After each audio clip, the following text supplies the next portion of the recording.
시작기도 드리고 성부와 성자와 성령의 이름으로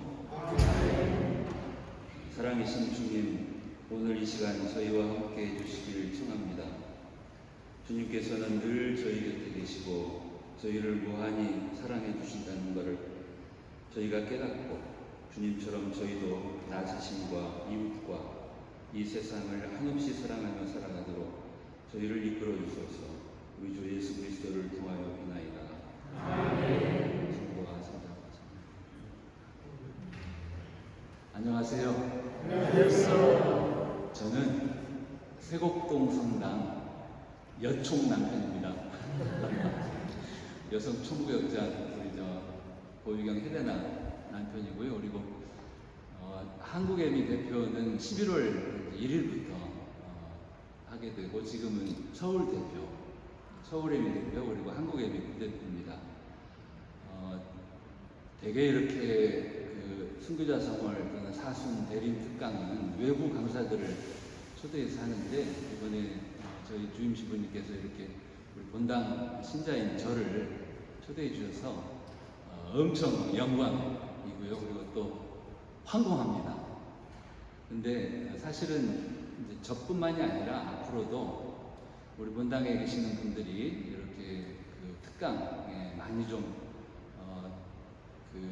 나오셨으면 하는 마음이에요. 제가 이제 물꼬를 트고 제가 2017년에 저희 세곡동 성당이 처음 이제 출범을 했을 때 초대 사목회 기획본과장을 했었어요. 그래서 우리 1층에 왜 해미 우리 단체 순례 갔던 것도 기획하고 또 본당의 날 여기서 줄넘기도 하고 이런 기획을 하다가 새로운 기획으로 생각했던 게 우리 본당 신자분들의 재능 나눔입니다. 그러니까 우리 본당 안에 다양한 경험, 재능을 가지신 분들이 많이 계시고 그래서 우리 본당 홈페이지에 내가 나눌 수 있는 재능을 쭉 올려주시고 또 한쪽에서는 내가 필요로 하는 재능을 또 쭉 올려주면 그걸 연결하면 우리 본당에 여러 학습 모임 같은 게 만들어지고 또 동아리가 만들어질 것 같아서 그런 건의를 드렸어요. 그래서 일주일에 하루 저녁에는 이를테면 목요일 같으면 목요 사랑방이라고 해서 또 우리 본당 식구들이 이렇게 강의를 하는 시간도 좀 마련했으면 하고 그 당시 기획본과 계획을 세웠는데 어머나 코로나가 와버렸어요. 그래서 그 시작을 못하고 이제 저는 기획본과장을 이제 그만두었는데 오늘 이런 기회를 주셔서 정말 기쁘고 또 감사하고 행복합니다. 불 꺼주세요. 잘생긴 제 얼굴 다 잘 보셨죠? 화면이 중요하니까. 요한복음 13장 34절에서 35절 말씀이에요. 내가 너희에게 새 계명을 준다. 서로 사랑하여라. 내가 너희를 사랑한 것처럼 너희도 서로 사랑하여라. 너희가 서로 사랑하면 모든 사람이 그것을 보고 너희가 내 제자라는 것을 알게 될 것이다. 이 말씀은 예수님의 유언과 같은 말씀이죠. 돌아가시기 전에 파스카 제자들과 식사를 하면서 주었던 말씀이죠.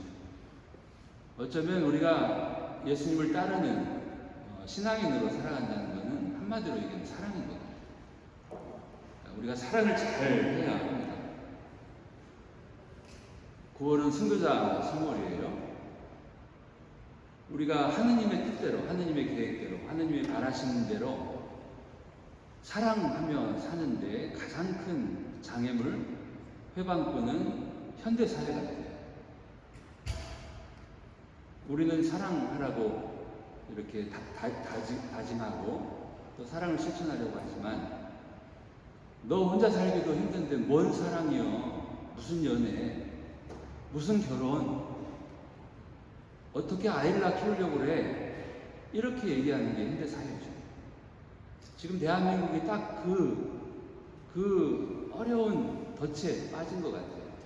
청년들이 연애도 안 하겠다고, 못 하겠다고 하고, 결혼도 못 하겠다고 하고. 옛날에 우리 순교 신앙의 선배님들은 어땠을까? 도대체 어떤 마음이길래 내가 신자 아니요 하면은 살 수 있는데 나 신자다 하고 뻔히 죽을 길을 따박따박 걸어갔을까?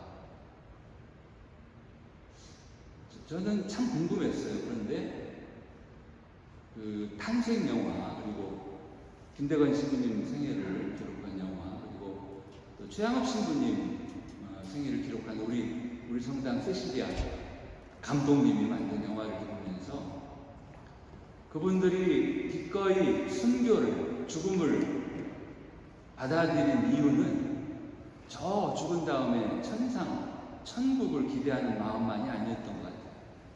이미 이 지구상에서, 이 땅에서 천국을 경험했기 때문에. 그 당시 조선사회는 남녀 구별이 심했고 또 양반, 또 평민 구별이 엄격했죠. 그런데 우리 신앙의 성도들은 구분하지 않고, 구별하지 않고, 차별하지 않고 하나의 공동체로 살았죠. 얼마나 그때 그런 삶이 놀라웠을까. 아, 이것이 바로 천국이구나. 이렇게 천국을 맛봤기 때문에 돌아가시는 게 아니었을까. 그래서 저는 이 시대에 우리가 이렇게 목숨을 내놓는 순교는 하지 못할지라도 주님께서 우리에게 유언처럼 말씀해 주신 이 사랑을 정말 우리가 받은 만큼 주는 게 이 시대의 순교가 아닐까라고 생각합니다.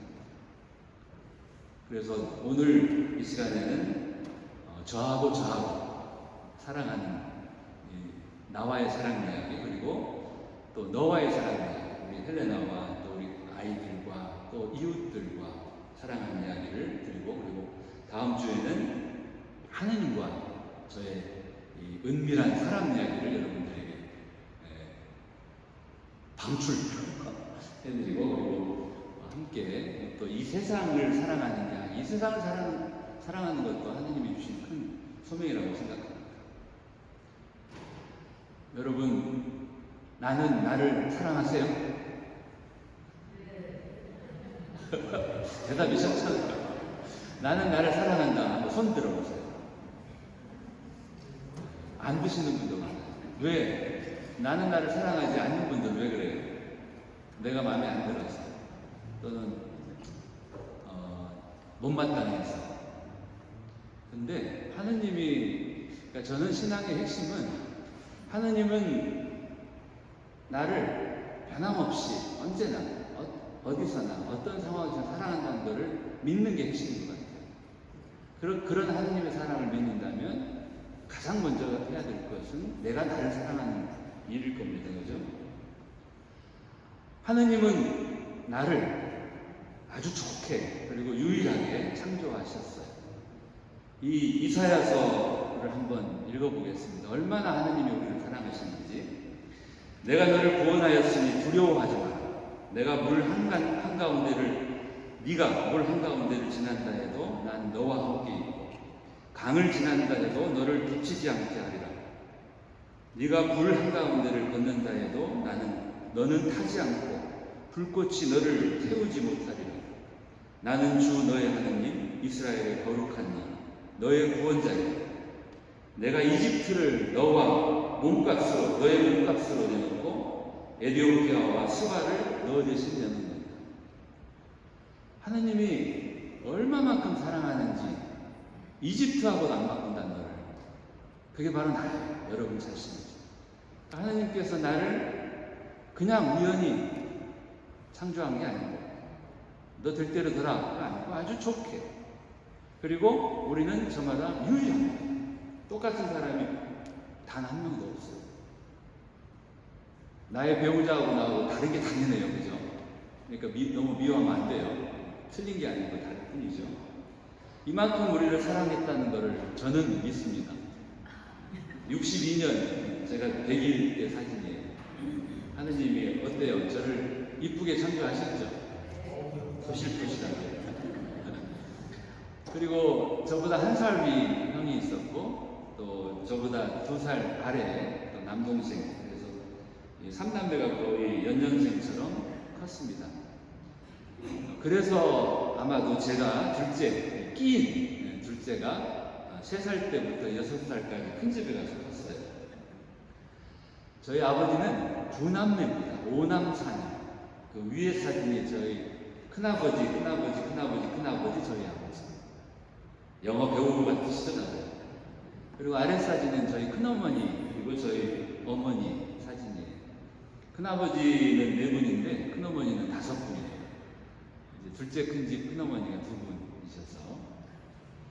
그래서 저희 큰아버지하고 저희 아버지 첫째와 9번째 아들 나이 차이는 거의 부모 나이 차이예요.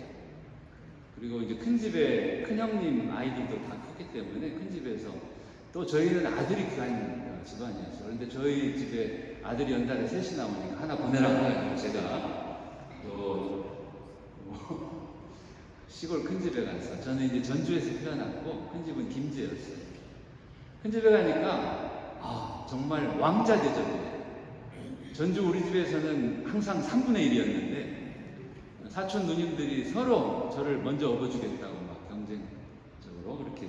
오른쪽 사진은 큰 집에 잔치가 있던 날이에요. 그래서 저희 사촌 누님들이 뭐 장구를 치면서 막 춤을 추는데 여기 접니다. 이 춤추는 걸 보고 누가 시기도 않는데 주도문이 들어가서 춤을 추는 저. 그리고 이제 6살 때 제가 우겨서 전주로 왔어요. 왜냐하면 시골 똥통학교로 나는 안 다닌다. 그러니까 큰 집에 살면서 가끔 명절 때 이제 저희 형, 제 남동생, 그리고 저희 부모님이 큰 집에 오시죠. 근데 그리고 오시면 반가운데 나만 두고 가셔요. 그러니까 그때는 굉장히 서운하고 외로웠고, 그리고 시골에 계속 있으면 우리 형이 저한테 집으로 돌아오는 방법을 알려줬어요. 너 큰 집에서 계속 안 살려면 똥통학교 안 간다고 떼를 써라. 그래서 6살부터 떼를 썼더니 정말 저희 큰아버지, 큰어머니가 그냥 눈물을 흘리면서 저를 보내주셨어요. 그렇게 해서 67년에 집에 왔고 어머니 뱃속에는 이제 또 아이가 들었었죠. 여수 오동도에 가서 지냈었죠. 저희 3남매가 전부 다 가서 그리고 69년에 초등학교, 국민학교에 들어갔습니다.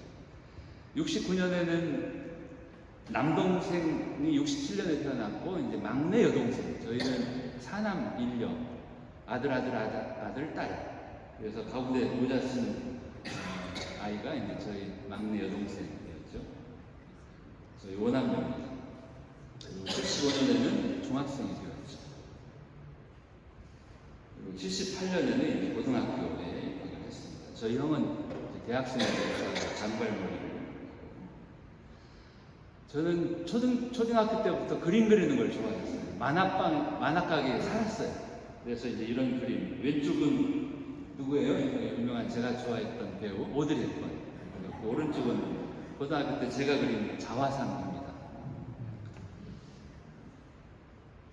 그래서였는지 저는 나는 대학에 가면 건축과를 가야 되겠다 이런 생각을 했고 고등학교 때부터 이제 이런 건물 설계를 했었어요.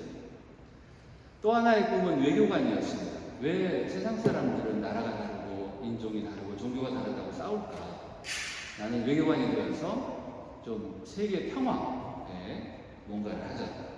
그래서 결국 원서를 2장을 썼어요. 서울대 그때는 이제 계열별 모집이고 2학년 때 학과를 배정해주는 방식이어서 서울대 공학계열, 그리고 제가 이제 문과여서 서울대 정치외교학과는 점수가 안 될 것 같아서 이제 서강대 정문과. 근데 그때 저희 81년도 입시는 독특했습니다. 원서를 무한정 쓸 수 있고 같은 날 면접을 봤어요. 그래서 이제 면접 전날까지도 고민을 하다가 그날 TV 드라마에 서인석 씨인가요? 이분이 멋진 건축가로 나온 걸 보고 건축이다 이렇게 해서 서울대학교에 81년에 입학을 했습니다. 그때 대학 캠퍼스는 거의 날마다 데모였죠. 그리고 또 때로는 이렇게 그 경찰들과 정문에서 투석전도 하고. 그래서 했는지 1학년 때 학점이 별로 안 좋았습니다. 우리 아이들이 이거 보면은 안 되는데. 이 평점 2.6으로는 그 당시 건축가가 거의 공대 탑이었어요. 그래서 건축과는 안 되겠다 싶어서 공대 여러 학과를 다 보니까 저 밑에 신설된 지 몇 년 안 되는 토목공학과 도시전공이 있더라고요. 그래서 여기가 바로 나의 길이겠구나 생각하고 도시전공에 들어갔습니다. 그런데 도시전공 2학년 때 이 교과목들이 대부분 토목과 유체역학, 재료역학, 제가 딱 싫어하는 과목들이 전공 필수 과목이었어요. 그래서 2학년 1학기 때 F학점을 2개를 받았어요. 별명이 쌍권충을 찬 사나이. 그래서 참 학교 생활이 재미가 없었는데 2학년 2학기 때 제도 실습이라고 하는 1학점짜리 수업이 저를 구원해 줬어요. 이렇게 그림 그리고 색칠하고 모형 만들고 또 이때 숙제 중에 하나가 단독주택을 그려오는 거였는데 고민을 하다가 해화동에 갔어요. 지금의 해화동의 단독주택들이 대부분 상업화됐지만 그때는 주택이 많았어요. 그래서 열심히 집을 한 채 바깥에서 그리고 있는데 대문이 열려요. 그리고 주인 아주머니가 나오시면서 학생 뭐예요? 그래서 숙제합니다. 그랬더니 단독주택을 밖에서만 보고 어떻게 그리냐고 안에 들어와서 보고 그리라고. 그러면서 방마다 다 이렇게 소개를 해주시고 또 과일까지 이렇게 하면서 학생 공부 열심히 하라고. 그 아주머니를 그 뒤에 제가 찾아가지 못한 게 너무나 좀 죄스러워요. 혹시 주변에 해화동에 사시다가 대학생이 삐걱거려서 방학까지 보여준 분 계시면 저한테 꼭 좀 알려주십시오. 그렇게 저를 구원해 주신 그 과목을 담당했던 분이 저의 석사, 박사 지도 교수님이신 주종훈 교수님이십니다. 근데 그때는 몰랐는데 지금 생각해보면 너무나 고마운 일이 그렇게 2학기 1학점짜리 수업을 제가 이제 단연 톱으로 A+ 학점을 받았죠. 근데 어느 날 교수님 저를 부르셨어요. 방학이 막 시작됐는데 정군, 자네 건축가 가고 싶겠지. 이번 겨울방학에 설계사무소 가서 알바하겠는가. 저는 예. 그래 교수님 소개해 주신 설계사무소에 가서 아르바이트를 하는데 이 얘기 드릴까? 그 설계사무소가 우리 교수님 친구분이 사장으로 계시는 5일 건축사 사무소인데 자네 내가 저 크리스마스가 다가오니까 선물을 하나 줄 테니까 그 사장님 댁에 이걸 들고 가서 인사를 드리라고. 그러면 아마 사장님이 언제부터 나오라고 얘기를 하실 거라고. 그렇게 이제 선물 보따리를 들고 저 교문을 나섰는데 우리 학과 친구들이 술 먹으러 가자고 저를 꼬셔요. 그래서 술을 한잔 하고 가도 되겠지 하고 하다 보니까 술을 꽤 먹었어요. 그래서 더 늦으면 안 되겠다 하고 이제 버스를 타고 그 사장님 댁으로 가는데 가다가 잠이 들었어요. 그리고 깨보니까 종점인데 옆에 선물은 없어요. 그래서 정말 너무나 죄스럽고 그 교수님께 그 다음날 찾아가서 말씀을 드렸더니 저희 교수님이 제일 화날 때 하는 말이 자네 막내인가? 죄송합니다. 다시 선물을 챙겨주셔서 갖다 드리고 그리고 아르바이트를 했죠. 그러고 나서는 3학년 때부터는 이제 헐헐 나갔습니다. 그러니까 제가 듣고 싶은 과목을 다 들을 수 있었어요. 건축과에 가서 수업도 듣고 미대에 가서도 듣고 심지어는 이제 가정대 의상학과에 가서 의상 디자인 수업도 듣고 그리고 건축과에 가서 제가 설계하고 만든 이런 모형 또 겨울방학 때 아르바이트 했던 설계사무소 2달 동안 한 일이 순전히 이 아크릴 모형 만드는 일이었어요. 그러니까 제가 3학년 때 건축과 2학년 설계 수업을 1년 내내 들으면서 제가 이런 모형을 만드는 걸 보고 우리 건축과 학생들이 아주 그냥 눈이 휘둥그레졌죠. 그리고 미대 수업을 듣던 또 친구들하고는 그 당시 롯데 칠성이 이렇게 서울의 택시 승차대 아마 여러분들 기억나세요? 노란색 헝겊으로 택시 승차대가 있었는데 이거를 공모전에 또 참가해서 대상이 없는 가작으로 큰 상을 받고 상금도 꽤 컸어요. 그 당시 한 100만 원 받았습니다. 80년대. 그리고는 이제 대학 졸업 논문을 쓰고 졸업을 이렇게 했습니다. 그리고 이제 제 마음에는 이 건축보다는 도시설계 공부를 하고 싶어서 당연히 이제 대학원에 가려고 했는데 세상에나 85년에 대학원 시험에 불합격. 영어 과락을 맞은 거예요. 부끄럽게. 근데 그때 4학년 때 대부분 학생들이 영어 시험 공부를 열심히 했어요. 근데 저는 그걸 보고 코웃음을 쳤어요. 대학원 영어 시험이 뭐 그렇게 어렵다고 그렇게 호들갑을 못 갔냐. 그러다가 제가 하필이면 그의 영어 시험이 매우 어렵게 나오거든요. 그래서 저는 이제 4학년 때까지 군대를 가지 않았고 이제 4학년 졸업을 하면은 군대를 가야 됐어요. 그래서 근데 저는 마음은 대학원에 가고 싶어서 그래서 이제 야간대학원 명지대학교에 입학을 했고 그리고 낮에는 제가 이제 아르바이트 했던 설계사무소에 이제 정식으로 취업을 해서 주경 작업을 1년을 했죠. 참 그 당시에는 슬펐어요. 그러니까 대학원에 떨어졌다는 게 또 하나 고백을 할까. 그 대학원 시험 합격자 이렇게 옛날에는 학교 게시판에 이렇게 써서 붙였어요. 아무 생각 없이 가서 보는데 제 이름이 안 보이는 거예요. 그래서 내가 떨어졌나 보다. 그래서 그때 조금 사길동 말동했던 동갑내기 이 여자 저희 같은 본당 교사인데 그러나 이거 모를지도 모르는 큰일 났네. 대학원 시험에 떨어져서 거기다 전화를 했는데 당연히 저는 위로를 해줄 줄 알았는데 이렇게 핑계를 대고 안 만나주더라고요. 근데 이제 그 당시에는 대학교 졸업하면은 여자들은 대부분 시집을 갈 나이죠. 근데 이제 대학원에 떨어졌으면 군대를 가야 되니까. 그래서 대학원 떨어져서 그 친구하고 이제 더는 사귀지를 않았죠. 그 덕에 오늘날 이렇게 이쁜 우리 헬레나를 만났습니다. 근데 참 저는 이제 다음에도 또 말씀드리겠지만 나의 계획하고 하느님의 계획은 종종 다른 것 같아요. 그러니까 대학원 낙방은 참 슬픈 일인데 명지대 대학원에서 아주 참 크리스토퍼 알렉산더라고 하는 이분이 쓴 책을 읽고 제가 하는 공부의 중심을 잡은 느낌이 있어요.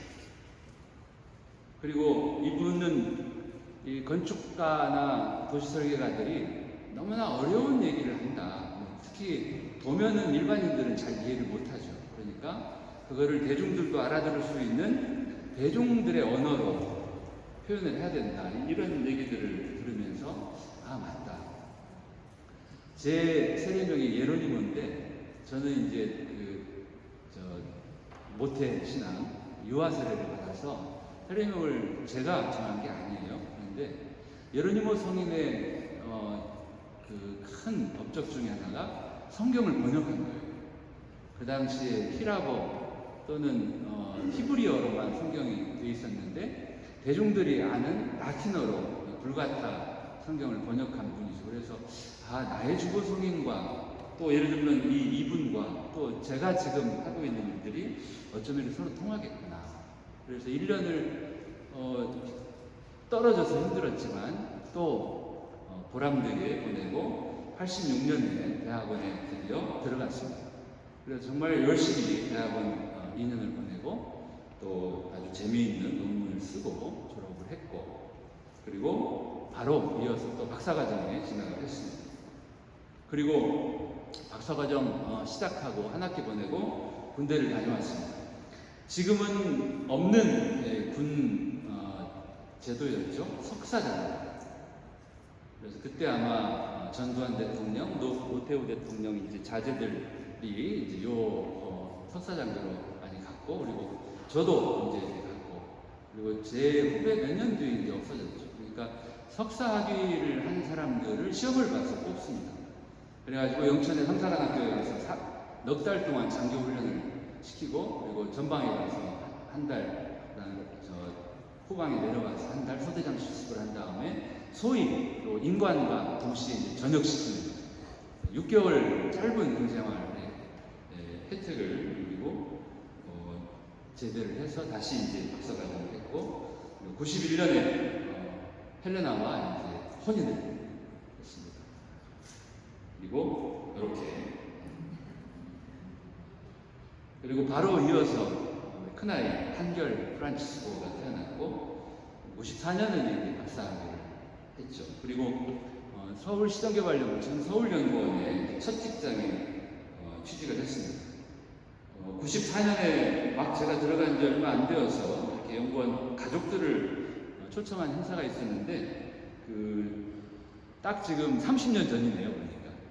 그래서 30대 초반에 그리고 헬레나, 그리고 우리 큰아이는 아장아장 걸을 때.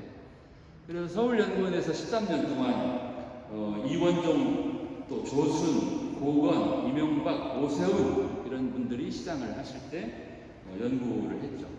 여러 가지 연구를 했는데 제일 그래도 기억에 남는 연구는 북촌 인사동 연구 책임을 맡았던 거예요.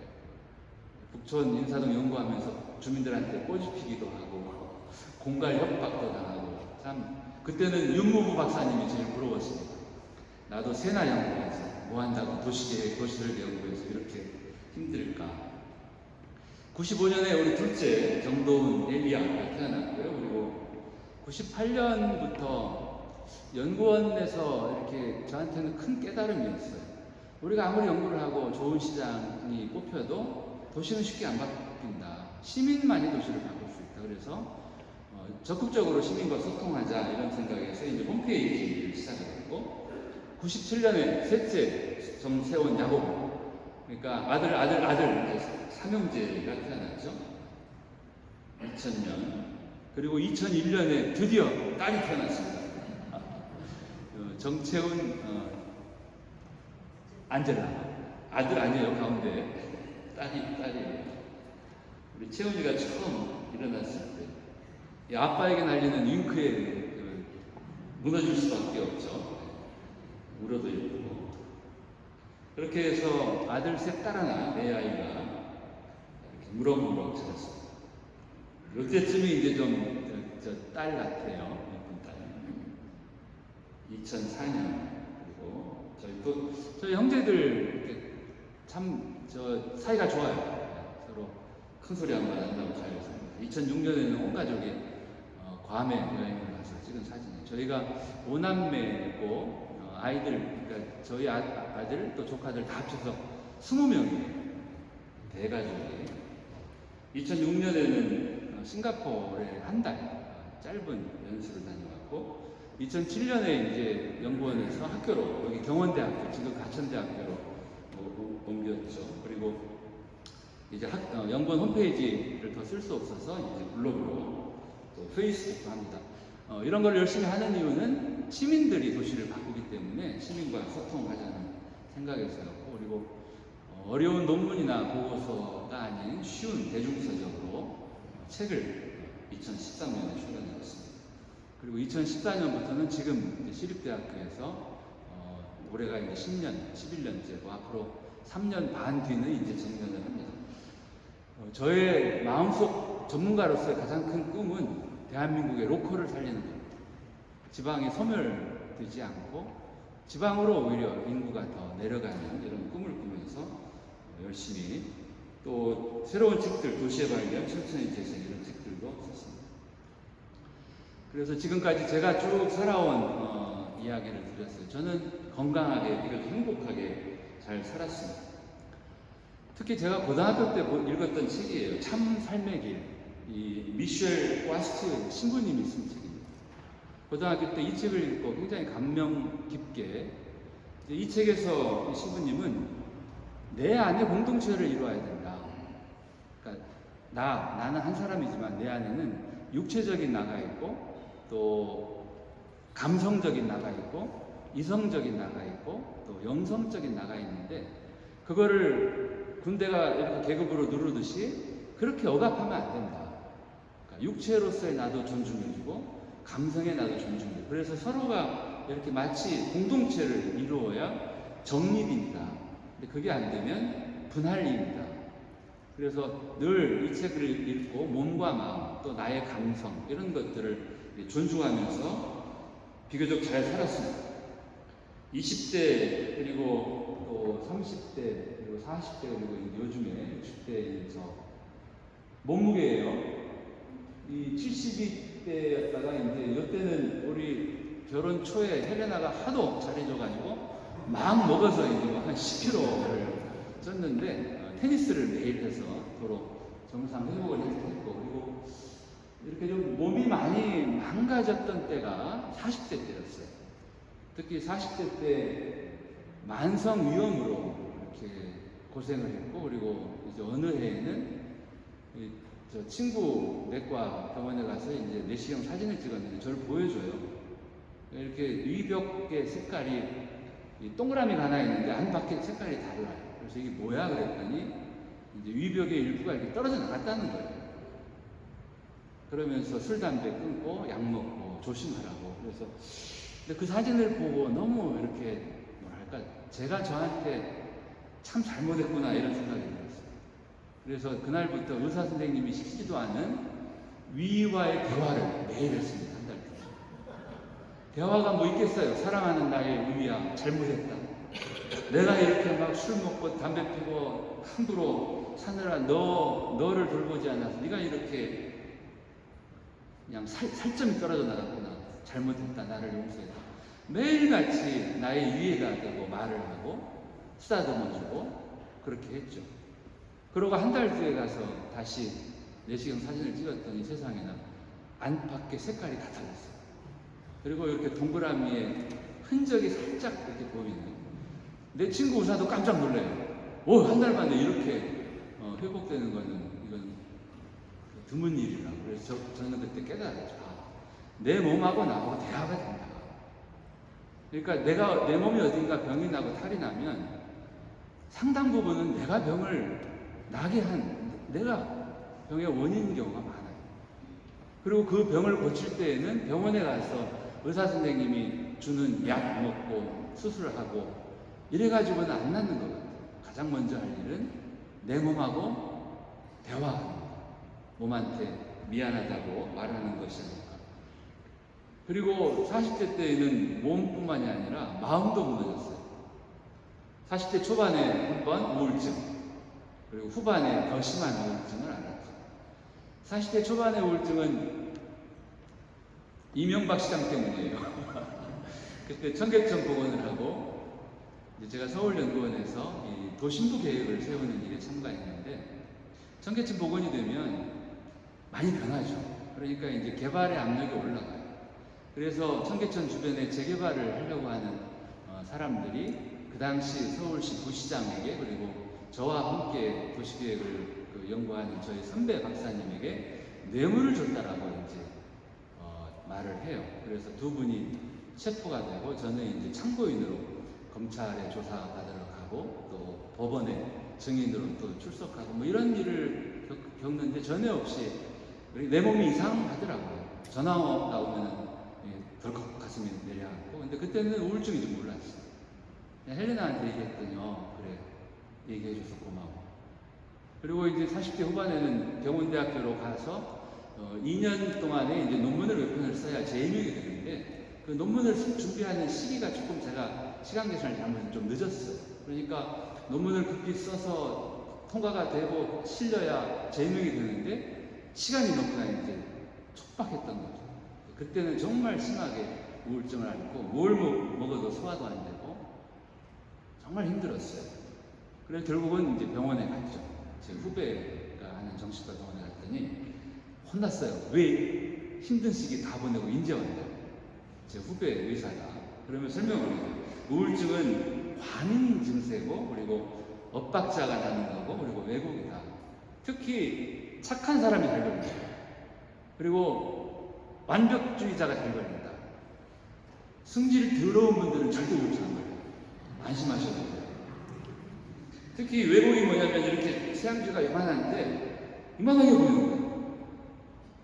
그래서 그 후배 의사의 이런 자세한 설명을 듣고 또 약도 받아서 꽤 오랫동안 먹고 조금씩 좋아져서 지금은 건강해졌죠. 홍성남 신부님 아시죠? 홍성남 마테오 신부님, 영성 심리 상담사신. 제가 잠실 주일학교 교사할 때 사제 서품 받고 첫 본당이 저희 잠실이었어요. 참 개인적으로도 가깝게 아는데 홍성남 신부님이 자주 하시는 말씀이 내 안에 아이 이야기를 합니다. 내 안에는 어릴 적 내가 있다. 그 아이는 때로는 뭔가가 충족되지 않아서 나한테 자꾸 응얼거리고 또 나한테 싸납게 대하고 때로는 굉장히 슬퍼하고 하는데 그 내 안의 아이를 감추지 말고 잘 돌봐줘야 된다. 그래서 나도 그러겠구나 이렇게 생각했는데 저희 이제 에미 프로그램 중에 에미 주말을 다녀오신 분들이 이렇게 다시 참가하는 쇄신 주말이라고 있어요. 그 쇄신 주말의 어느 시간에 이 말이 저의 가슴을 쿵 쳤어요. 어쩌면 당신은 어렸을 적 부모와 떨어져 살았는지도 모릅니다. 제가 그랬잖아요. 그래서 그 말을 듣고 생각해 보니까 제가 3살, 4살, 5살, 6살 그 아주 어릴 때 큰 집에서 컸는데 생생하게 기억이 나는 거예요. 해가 지는 저녁 노을을 바라보는데 마음이 싸했다. 그러니까 어릴 때 엄마 아빠와 가족과 떨어져서 살았다. 그리고 다시 전주 집으로 왔던 그날도 지금 냄새까지 기억을 해요. 전주 우리 집에 왔더니 단독주택 작은 마당이 있고 이렇게 거실 문을 열고 드르륵 소리가 나고 그리고 안방에 들어갔더니 바닥에 깔려있는 이불의 색깔까지 이게 우리 집이었구나 6살 때. 그래서 그때 깨달았죠. 어쩌면 내 마음 안에 있는 이런 여러 가지 부정적인 또는 이런 것들의 근원은 그때였을지 모르겠구나. 그리고 생각을 했죠. 그러면은 나의 부모님은 나를 일부러 그렇게 했을까? 그건 아니죠. 큰 집에서도 또 저희 아버지가 어머니하고 상의도 않고 저를 큰 집에 데려가서 놓고 오셨어요. 어머니는 며칠 울고 하셨고. 근데 아버지가 그렇게 하셨던 거는 저를 잘못되게 하기 위해서는 아니잖아요. 그래서 이제 그런 거에 대해서 아버지하고도 나중에 또 대화를 나누고, 그리고 지금은 제 마음 안에 여기에 대한 이렇게 부모님과 떨어져 컸던 거에 대한 어떤 안 좋은 느낌은 하나도 없습니다. 그래서 이렇게 40대 때 몸과 위장병뿐만이 아니에요. 이빨, 또 목 디스크, 허리 디스크 막 여기저기 몸이 망가져가고 또 마음이 무너지는 걸 겪으면서 결국 내 마음은 내가 지켜야 됩니다. 내가 사랑해줘야 됩니다. 무엇보다도 내가 먼저 사랑해줘야 되겠구나 하는 것을 깨닫고 그 뒤로는 내 몸과 대화, 그리고 또 혼자 이렇게 산책을 자주 합니다. 학교에서도. 그러면서 나하고 대화를 하고, 그리고 이 나에 대한 사랑이 조금 정도가 심한 거를 자뻑이라고 하잖아요. 저는 제 핸드폰 첫 화면에 이렇게 제 사진을 넣고 다녀요. 그러면서 늘 또 아침에 일어나서 화장실에 거울을 보고 60대인데 아직도 이런 탱탱한 피부를 유지하고 있군 이러면서 자뻑. 그리고 제가 이렇게 마음에 담고 사는 게 인생은 은비체입니다. 음악과 미술과 체육이 진정 나의 친구다. 그래서 사실 오랜 시간 테니스를 계속 해왔는데 테니스 때문에 우리 헬렌한테 많이 혼나기도 했어요. 맨날 운동하러 나간다고. 그런데 2019년부터는 이제 이 무릎 상태가 썩 좋지 않아서 테니스는 끊었고 그 대신에 이제 트럼펫을 시작을 해서 열심히 부르고 있습니다. 그리고 작년부터는 저희 학교에 성악 동아리에 들어가서 성악도 열심히 하고 있습니다. 한 곡 뽑아볼까?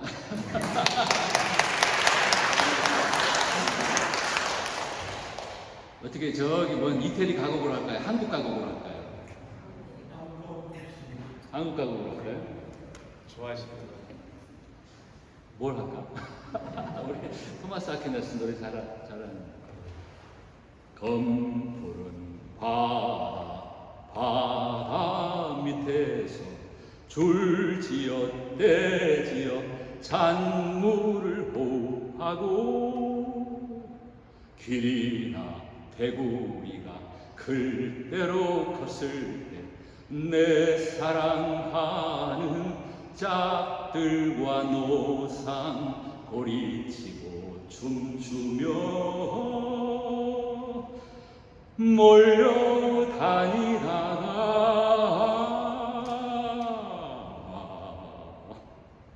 어떤 어진 어부의 그물에 걸리며 살기 좋다는 원산무경이나 한 후 이집트의 왕처럼 미라가 됐을 때 어떤 외롭고 가난한 시인이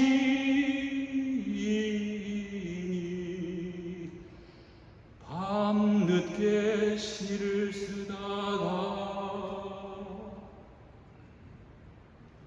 세주를 술을 마실 때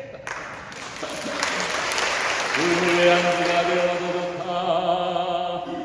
그의 시가 되어도 좋다.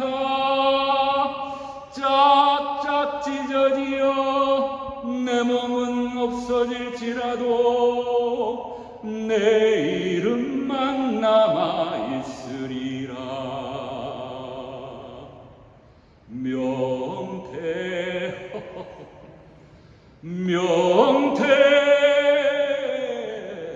명태라고 이 세상에 남아있으리라.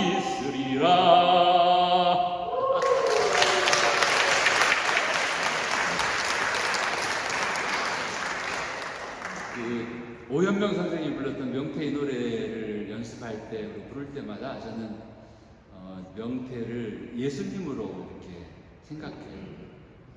그러니까 먹이가 되어주고 그리고 짝짝 찢어져서 사라졌지만 그 이름은 남아있잖아요. 그러니까 어쩌면 우리도 그렇게 명태처럼 세상에 누군가의 먹이가 되어 내 몸은 사라져도 이름은 남게 하면 좋겠다는 생각을 합니다. 그 경원대학교에 있을 때 이제 저희 학생들한테 단지계획 수업을 하다가 어느 날은 너희들 인생계획을 한번 세워라 이런 숙제를 내준 적이 있어요. 아이들이 인생계획을 다 잘 세웠어요. 그걸 보고 저의 인생에 대한 수업을 해준 적이 있습니다. 그 제가 살아온 인생 중에 제가 겪었던 어떤 상처와 시련 얘기를 했더니 그 수업을 끝나고 여학생이 제 방에 찾아와요. 교수님이 상처를 치유했듯이 저도 제 상처를 치유하고 싶어요. 그래서 제가 그래 한번 해보자. 그리고 제가 숙제를 내렸어요. 매일 네가 너한테 선물을 하나씩 해라. 그리고 그 선물을 받은 네가 어떻게 반응하는지를 나한테 카톡으로 저녁 때 매일매일 카톡으로 보내라. 그때 이제 매일매일 카톡이 오는 거예요. 교수님 오늘은 저에게 맛있는 아이스 아메리카노를 사줬어요. 그랬더니 너무 좋아하네. 오늘은 저하고 둘이 영화를 보러 갔어요. 오늘은 저에게 뭘 했어요. 그러더니 한 달 지났더니 선생님이 숙제 안 되고 들고 갔대요. 지 스스로 치유하는 거예요. 자기가 자기에게 잘해주는 거죠. 그러고는 이제 뭐 대학원에도 들어갔고 대외 활동도 잘하고 아주 잘 크고 있습니다.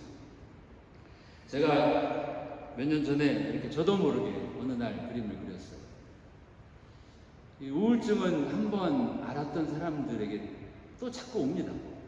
그러니까 이렇게 완치라는 게 없는 것 같아요. 특히 겨울에 자주 와요. 이렇게 근데 가끔씩 이렇게 우울해지면은 이제 이런 그림을 제가 이렇게 그려요. 그래서 어떻게 하면 이렇게 좀 100% 쾌청한 날씨와 같은 그런 상태를 가질까 고민을 했는데 지난번에 우리 김성찬 신부님 오셨잖아요. 여기 오셔서 분도 출판사 책 팔고 가셨잖아요. 그때 강론의 이야기를 하셨죠. 여러분 매일매일 행복한 순간을 한 20번쯤 느끼시죠? 그러니까 느낀다는 분들 몇 분 계셨고 대부분은 근데 그 순간 저는 나는 하루에 행복한 순간 몇 번 느끼지? 20번은커녕 한 번, 두 번? 근데 이 신부님 이 말씀이 저한테 굉장히 큰 충격이었어요. 제가 요즘에 아침에 그 무렵 학교에 아침에 출근을 할 때면 마음이 좀 불편해요. 내가 이제 60도 넘었는데 계속 이렇게 친구들은 다 은퇴 정년했는데 아직도 이렇게 메인 몸으로 코가 끼어서 이렇게 출근을 해야 되나? 수업도 이제는 막 귀찮아져요. 학교에 또 여러 행정도 귀찮고. 그런데 김성찬 신부님 얘기를 듣고 나서 나도 일상의 행복을 찾아보자고 노력을 하면서 생각해 보니까 출근하는데 세상에나 출근하면 나만의 연구실이 있잖아요. 그것도 3년 반 지나면 이제 없어지잖아요.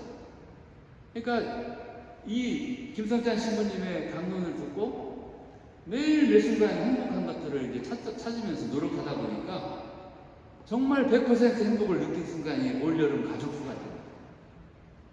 저희 아이들하고 또 저희 집 강아지 라떼까지 온 가족이 가평에 가서 1박 2일 하는데 그때 올림픽 때예요. 같이 얘기도 하고 바비큐도 하고 아이들은 막 또 올림픽 응원하고 저는 또 가져갔던 책을 한번 읽고 헬레나한테 그랬어요. 여보, 나 지금은 정말 1%도 부족함이 없는 100% 행복해.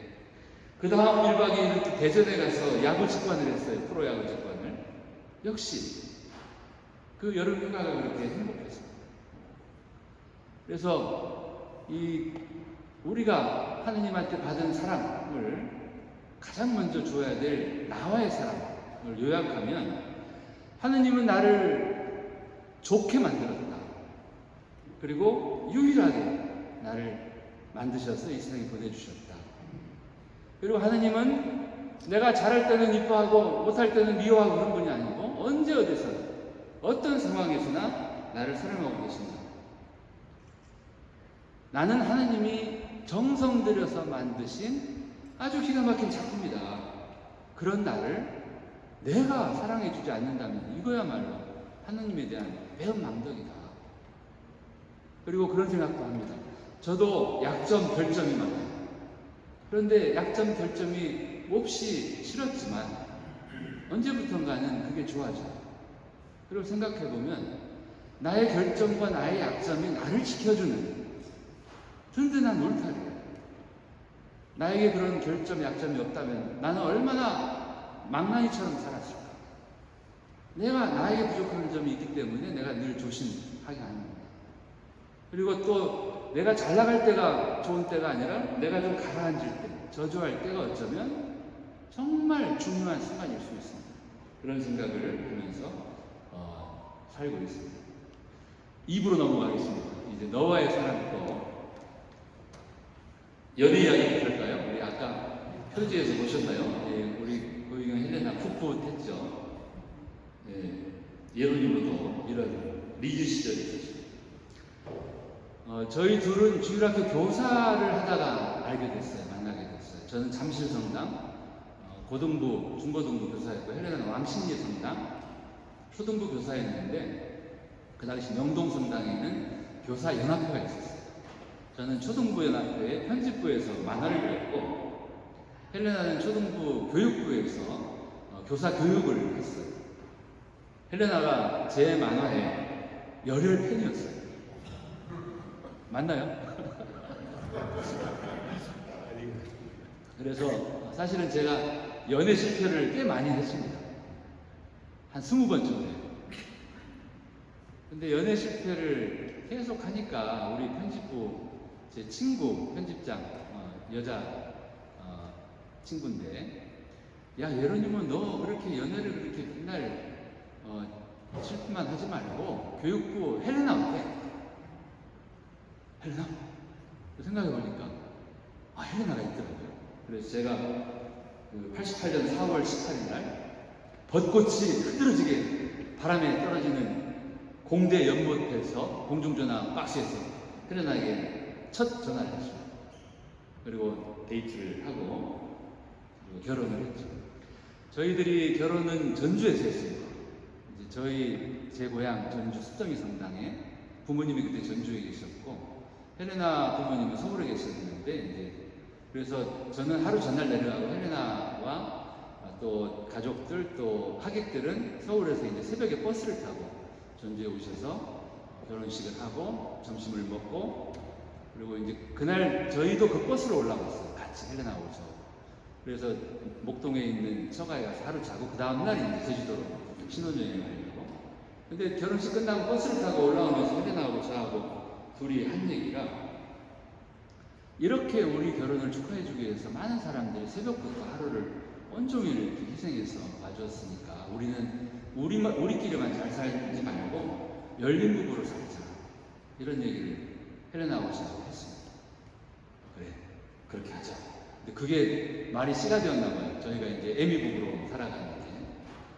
그렇게 아들, 딸 키우면서 잘 살았죠. 그런데 로맨스는 짧고 금방 또 한별이 찾아오죠. 그렇게 좋아서 죽을 만큼 좋아서 연애하고 결혼했는데 살아보니까 어때요? 내가 이 여자한테, 이 남자한테 왜 빠졌었을까? 그러니까 서로 다름 때문에 실망하고, 나와 다른 사람을 고치기 위해서 애를 써와도 절대 상대방은 바뀌지 않고, 헬레나하고 저하고는 많이 달라요.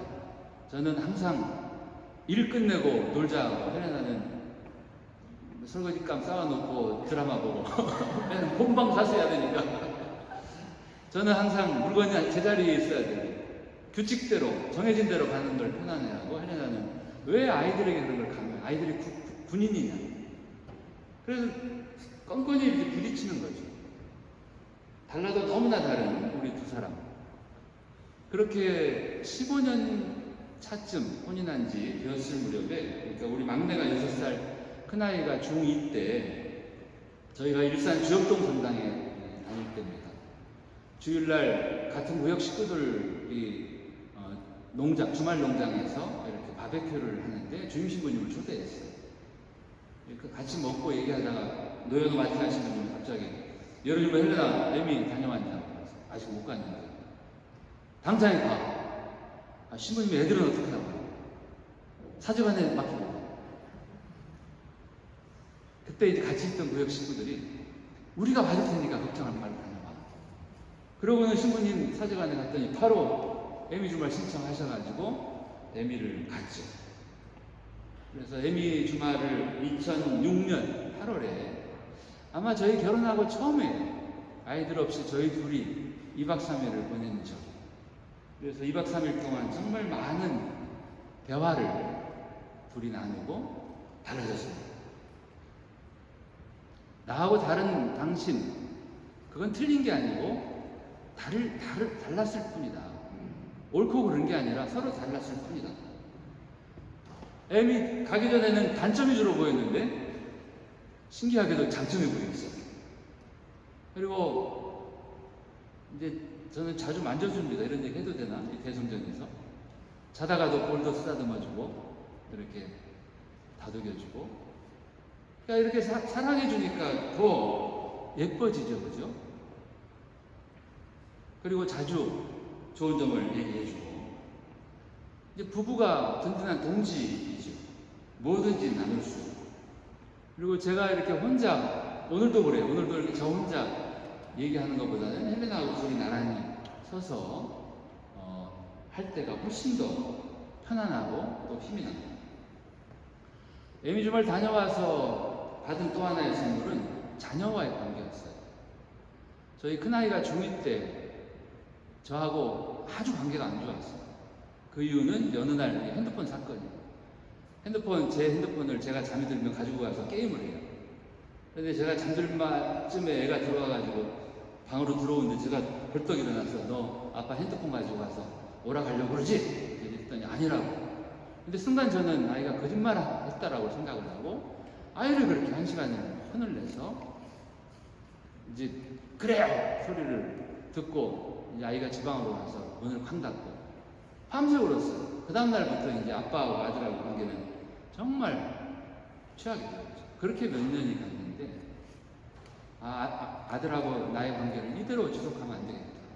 그래서 여러 가지 방법을 찾다가 결국은 제가 저희 큰아이한테 싹싹 빌었습니다. 한결아, 그때 너 중2 때 아빠가 정말 잘못했다. 아빠를 용서해. 다 지나간다고 뭘 그러세요? 이렇게. 근데 그 다음날부터 아이가 표정이 달라졌어요. 그날까지 우리 아이는 아빠한테는 거짓말쟁이였어요. 그 다음날부터는 거짓말쟁이가 아니라 아빠가 아들을 엄하게 혼을 내고 자기는 깨끗한 아들인 거죠. 그래서 정말 눈부시게 아이가 밝아지고 아주 잘 크죠. 우리 큰아이 한결이 프란치스코가 지금 우리 세곡동 성당에 주일학교 교사 하잖아요. 무려 14년 차예요.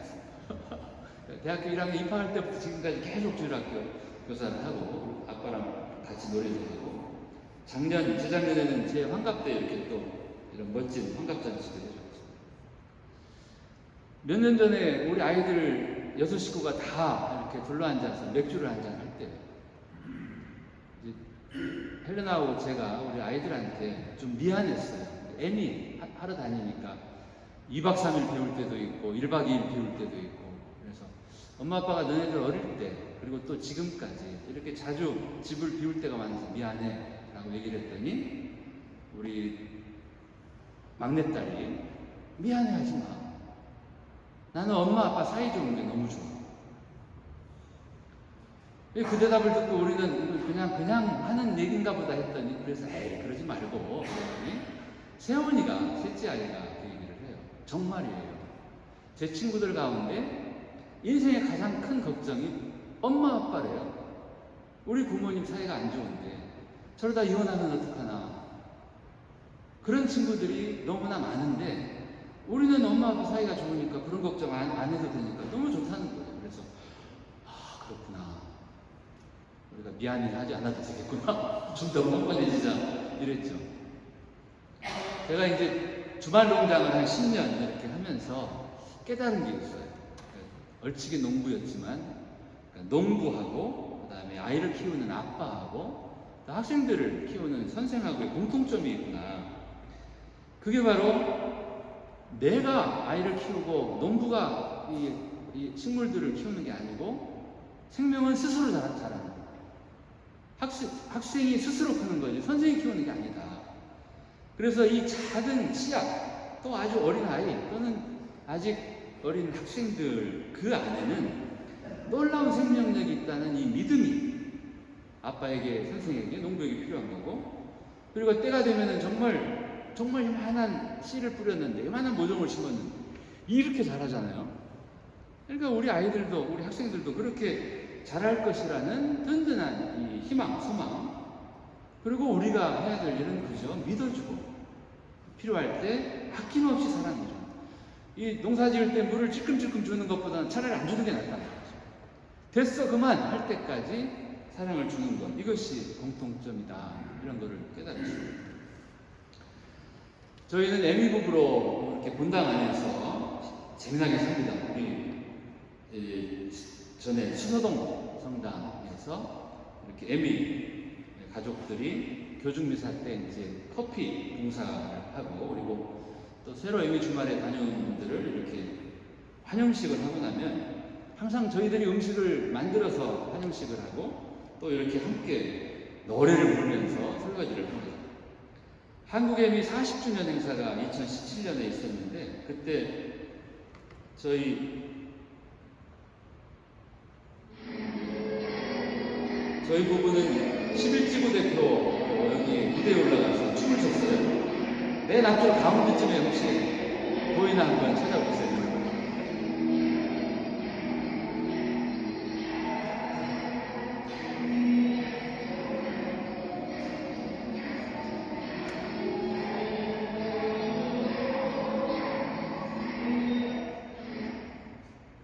그리고 저희가 한국애미 총무를 하던 2019년에는 우리나라에서 아시아 애미 회의가 열렸습니다.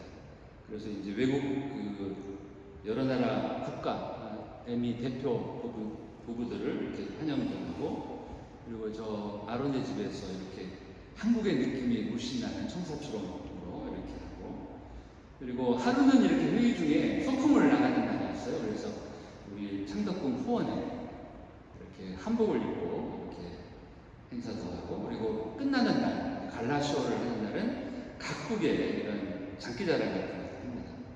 요 가운데 금발머리 두 분이 세계의 대표셨는데 이제 이번에 임기가 끝났습니다. 이렇게 큰 행사, 이제 우리나라에서 또 큰 행사가 다가오죠. 뭐예요? 세계 청년대회. 네, 세계 청년대회의 가장 핵심이 뭘까요? 우리 유홍식 추기경님이 평화방송하고 인터뷰하면서 얘기하시던데 홈스테이. 그러니까 저희 아들도 작년에 포르투갈, 스페인 청년대회에 갔는데 정말 그 할아버지 할머니 집에서 이렇게 묵으면서 정말 감동을 받았다. 그러니까 어쩌면 20만 명에서 한 50만 명의 청년들이 우리나라에 올 텐데 이제 그 청년들을 우리 한국 가톨릭 교회에서 집에서 재워야 돼요. 그래서 여러분들도 준비하세요. 근데 그 집에서 외국 청년들이 한국에 와서 머물면서 아마 그게 청년대회의 시작이에요. 청년대회는 청년들이 모여서 하느님을 만나는 일이잖아요. 그죠? 그 하나님을 가장 먼저 만나는 게 홈이에요. 내 자식처럼 이렇게 따뜻하고. 그래서 청년대회 준비도 이게 뭐 WYD 지금 그 준비위원회가 있겠지만 우리 뭐 저희들 애미 부부들 또 우리 교회 전국의 교회가 세계 청년대회 일부는 교구에서 해요. 그래서 따로따로 다 흩어져서 하다가 이제 마지막에 서울로 모여서 이제 마지막 행사를 하죠. 요즘 우리나라에서는 혼인에 대해서 이렇게 부정적인 시각도 많은데 결국 서로 다른 사람이 만나서 서로 부대끼면서 우리가 익어간다고 저는 생각해요. 양희은 노래처럼. 그러니까 헬레나가 만약에 나하고 같은 스타일이었다면 그때는 편했을 거예요. 불편하지 않았을 거예요. 그러면 나는 늘 원래의 나를 고집하고 지금도 그대로였을 거예요. 저는 원래 굉장히 자신이 까칠한 남자였어요. 그리고 대학생 때 체중이 50kg 정도? 광대뼈가 튀어나오고 그리고 선배고 후배고 잘못하는 걸 보면 바로 그냥 지적질 들어가고 그렇게 까칠했던 제가 지금은 동글동글해졌어요. 그게 나하고 많이 다른 사람하고 만나서 살면서 나도 그만큼 성장하고 또 나의 배우자도 그만큼 성장한 거겠죠. 이렇게 서로 당신이 나를 보고 또 내가 당신을 보고 또 서로 마주보면서 서로를 키워가면서 우리가 하나가 되어가는 거죠. 이것이 저는 하느님의 바라심이라고 생각합니다. 하느님은 너도 나도 유일하게 좋게 창조해요. 그런 너희들이 서로 다르다고 싸우지 말고 서로 존중하고 서로 하나 되어서 살아가라. 부부가 잘 살면 그 울타리 안에서 아이들도 잘 자라죠. 혼인한 부부가 자식에게 줄 수 있는 가장 큰 선물은 부부가 잘 사는 것이고 혼인한 부부가 부모에게 줄 수 있는 가장 큰 선물은 역시 부부가 잘 사는 걸 거예요. 그죠? 혼인을 통해서 하나님 우리에게 정말 많은 선물을 주셨고 배우자도 주셨고 자녀도 주셨고 이웃과 공동체도 주셨고 또 함께 성장하도록 또 이끌어 주시고 또 하나 있습니다. 하느님의 사랑은 세상에 우리들 눈에 잘 안 보이죠. 그 보이지 않는 사랑을 보고 느끼게 해주는 게 바로 성사죠. 사크라멘트. 우리 부부가 하느님 뜻대로 잘 사는 것은 우리 부부가 곧 성사가 되는 길이기도 하죠. 요 에미 마크 보면은 위에 하트가 있고 뒤에 동그라미가 2개가 있죠. 이게 이제 배우자 부부 그 안에 하나님 계시는 거죠. 부부 관계가 나빠져서 점점 거리가 멀어지면 하느님은 그 안에 숨이 막힐 거예요. 그러다가 떨어져 버리면 어떻게 돼요? 하느님은 튕겨나가요. 그죠? 그래서 부부가 서로 일치하면 그 안에 하나님의 공간이 훨씬 더 커지고 하나님이 우리 부부 안에서 마음껏 일하시겠죠. 그죠? 작년에 평화방송에서 라디오에서 이렇게 우리같이 살아요 고정부부 이런 그 출연 요청이 와가지고 저희 부부가 부활절부터 대림까지 한 6개월 정도 방송을 했습니다. 그 방송의 지향이 이거였어요. 부부는 행복하게, 그리고 연인들은 제발 좀 결혼하게, 그리고 청년들은 연애하게, 그리고 지역에서 대한민국 로컬에서도 행복하게, 이렇게 이제 여러 편의 방송을 헬레나하고 둘이 같이 했죠. 그 방송을 이렇게 듣고 저희들을 초대하는 요청이 종종 왔어요. 뭐 논현동 성당에 가서 또 저 대전의 관평동 성당에 가서 이렇게 미사 중에 애미 소개도 하고 또 부부 삶의 이야기도 나누고 제가 오늘 이제 강의 마치기 전에 꿀팁을 대방출하겠습니다. 연애의 정석입니다. 우리 이 자리에 계신 신자분들의 자제들, 자녀들, 또 조카들 연애 잘못하는 아이들에게 이거 잘 외워서 전파해 주세요. 제가 오랜 20번 넘는 연애 실패를 통해 깨달은 이 귀한 정석이에요. 첫째, 저는 이 반대를 했거든요. 첫째는 제발 연애를 너무 무겁게 하지 마라. 시작할 때 가볍게, 편안하게. 그리고 할 수 있다면 연애가 즐겁게, 그리고 유쾌하게, 그리고 정말 중요한 게 유익하게. 요즘 청년들은 혼자 사는 것도 힘드니까 누군가를 만나고 감정싸움 하는 게 너무 싫어요. 에너지가 또 방전되고 고갈된다라고 생각하니까 연애를 기피하는데 혼술, 혼밥, 혼영하는 것보다 둘이 같이 밥 먹고 둘이 같이 술 먹고 둘이 영화 보니까 비용도 줄더라. 연애는 우리 삶에 뭔가 이익이 되는 거다. 이런 식으로 연애를 하고, 그 다음에 제일 이제 힘들어하는 게 실패할까봐. 근데 연애 실패는 실패가 아닙니다. 제가 연애를 첫 번째 성공했다면 헬레나 못 만났어요. 두 번째 성공했어도 세 번째 성공해서 못 만나요. 무려 20번을 실패했기 때문에 헬레나를 만나게 된 거 아니에요. 이거야말로 연애 실패가 주는 큰 복이죠. 그렇지 않습니까? 그리고 연애는 우리를 성장하게 합니다. 하느님의 바라심은 너 그대로 죽을 때까지 그 모습으로 마냥 가지, 이거 아니에요. 하느님은 우리가 얼마만큼 성장하기를 바라셔요. 하느님만큼. 내가 너를 이제 친구로 보게. 저는 종종 기도 중에 이렇게 여쭤봐요. 하느님, 당신이 저한테 바라시는 게 뭡니까? 그러면 네가 잘해서 내 곁에까지 와라. 아마 우리들에게 바라는 것도 그게 아닐까. 지금 연애의 정석에 대해서 약간 불신의 눈으로 지금 바라보는 사람이 있는 것 같은데, 연애의 정석을 제가 500cc 한 잔 얻어먹고 설파해서 그해 말에 결혼한 성공 사례가 있습니다. 수서동 성당의 박윤수 베드로 형님의 큰아들 장남, 아는 사람. 우리 수서동 성당 박윤수 베드로 형님 큰아들이 40대 초중반이었나요? 근데 장가를 안 가서 베드로 형님이 너무나 맨날 걱정해요. 그런데 이제 일 때문에 우리 베드로 형님 아들 다니엘하고 이제 제주도에서 만났어요. 그래서 이제 술을 한잔 하면서 제가 물어봤어요. 저는 이제 40대 넘어서 결혼을 포기한 거 아닌가? 아니래요. 근데 왜 연애 안 해요? 그랬더니 겁도 나고 어떻게 해야 될지도 모르겠고. 그래서 제가 아까 얘기한 요 연애의 정석 5개를 딱 맥주 한잔 하면서 전파를 했더니 눈빛이 이렇게 반짝반짝 거리더니 그로부터 몇 달 뒤에 연락이 온 거예요. 형님, 저 장가 갑니다. 수서동 성당에서 이 친구들 결혼식 하는 날 피로연 때 베드로 형님, 형수님, 베로니까? 엘리사벳? 응? 형수님이요? 춤을 덩신들 경선하네 이러고 들어오셨어요. 고맙다. 그래서 연애의 정석 잘 활용하십시오.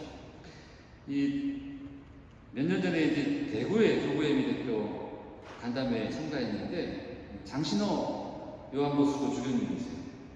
주교님이 사진을 찍는데 저희는 이제 주교님을 가운데 이렇게 쓰시게 하고 찍으려고 했더니 아니래요. 그러면서 이렇게 말씀하세요. 부부 사이에는 손가락 하나 끼우지 마세요. 그러면서 뒤에서 이렇게 서서 찍어주시죠. 그래서 우리는 자꾸 이제 아이들을 중심으로 아이들을 우리 사이에 끼우기도 하고 또 뭔가 다른 걸 끼우기도 하는데 부부 사이에는 그러지 말고. 저희가 올해 서울 에미 대표 임기가 이제 끝나갔는데 미사리 영정공원에서 올해 부처님 오신 날 정말 오랜만에 서울 에미 가족들이 함께 모이는 가족대회를 열었습니다. 한 1000명 정도가 모였고 이경상 주교님이 이제 첫 이렇게 미사 집전해 주시고, 그리고 정말 비 때문에 엄청 걱정을 했는데 행사가 무사히 끝나고, 그리고 이제 한참 놀 때 비가 왔는데 비가 오는 중에도 우리 참가자들이 막 춤을 추면서 노는 걸 보면서 크게 감사드렸죠. 그리고 지난 7월에 이제 26대 한국의 대표로 저희 부부 그리고 이제 의정부교회 이해일 베드로 신부님이 한국의 대표로 이렇게 소명 식별이라고 하는 걸 뽑혔어요. 그래서 지금 이제 준비를 하고 있고 11월부터 3년 동안 또 한국의 대표를 맡아서 이제는 이제 한국의 대표가 해야 될 가장 중요한 일은 우리나라 15개 교구 애미를 돌보는 일입니다.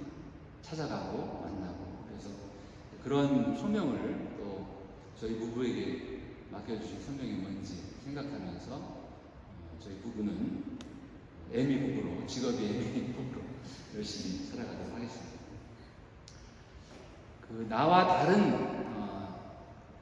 다른 사람, 그게 배우자일 수도 있고 자녀일 수도 있고 친구일 수도 있고 이웃일 수도 있고 또 부모일 수도 있겠죠. 이런 우리가 타인과의 사랑법은 역시 마찬가지입니다. 하나님은 내 눈에는 보기 싫어 보이고 내 눈에는 마음에 안 들어 보이는 저 사람을 유일하게 그리고 좋게 창조하셨다는 것을 우리가 믿는 겁니다. 그리고 바로 그 사람을 하나님은 언제 어디서나 어떤 상황에서나 사랑하고 계신다는 것을 내가 굳게 믿는 거죠. 그리고 나의 배우자, 말 더럽게 안 듣는 내 새끼는 하나님의 작품이에요. 하나님이 정성껏 만든 아름다운 작품인데 그 작품을 내 눈에 안 찬다고 내 마음에 안 든다고 함부로 대하지 마라. 원작자의 허락받지 않고 손대지 마라. 특히 나의 배우자, 나의 아이, 또 내가 지금 미워하는 그 사람도 하나님께서 소중히 만든 사람이니까 함부로 되지 마라. 예, 오늘 이야기는 여기서 마치고 이제 다음 주에는 하느님과의 사랑 그리고 세상과의 사랑법을 말씀드리겠습니다. 다음 주에는 한 분씩 손잡고 오세요. 네, 감사드리고 영광성으로 마치도록 하겠습니다. 성부와 성자와 성령의 이름으로 영광의 성부와 성자와 성령께 성부와 성자와 성령의 이름으로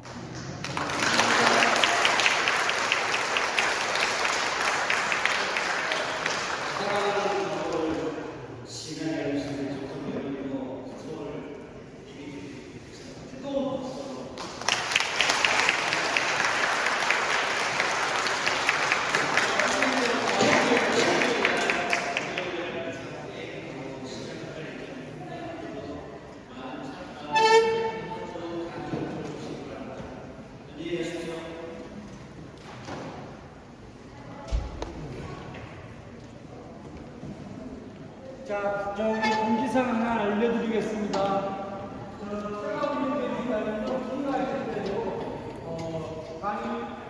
강의 받으러 오실 때